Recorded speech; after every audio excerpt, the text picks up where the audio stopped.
হর হর মহাদেব বন্ধুরা, তো একটি বিশেষ অনুরোধ সকল মহাদেব ভক্তদের কাছে। তো ভিডিওটা পুরো দেখবেন, শুনবেন যা যা আমি বলছি। যদি কিছু ভুল বলে থাকি তো প্রথমেই আমি ক্ষমা চেয়ে নিচ্ছি।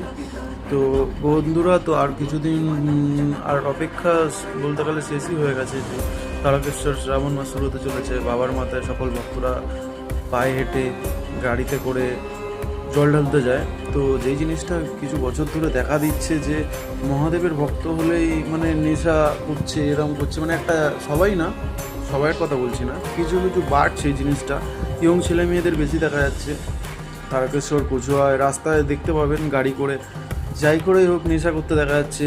মদের দোকানে এরকম লাইনে দেখা যাচ্ছে তারকেশ্বরে যাওয়া, এগুলো তো ঠিক না। আমাদের সনাতন ধর্মে কোনো শাস্ত্রে লেখা নেই যে মহাদেব নেশা করেছিলেন। মহাদেব কী করেছিলেন? হ্যাঁ, মহাদেব হলাহল বিষ পান করেছিলেন, তাই জন্য তার নাম নীলকণ্ঠ, নীলকণ্ঠ মহাদেব। তো এই জিনিসটা সবাই মিলে কথা বলুন, না হলে এই জিনিসটা দিন দিন বাড়তে চলেছে, এটাই ট্রেন্ড হয়ে যাবে দিন দিন, তারপর আর পরে কিছু করার থাকবে না। আর বিশেষ করে ইয়ং ছেলে মেয়েরা শেষ হয়ে যাচ্ছে জিনিসটা। তো আমার মনে হলো বিষয়টা নিয়ে কথা বলা উচিত, তাই জন্য আমি ভিডিওটা বানালাম।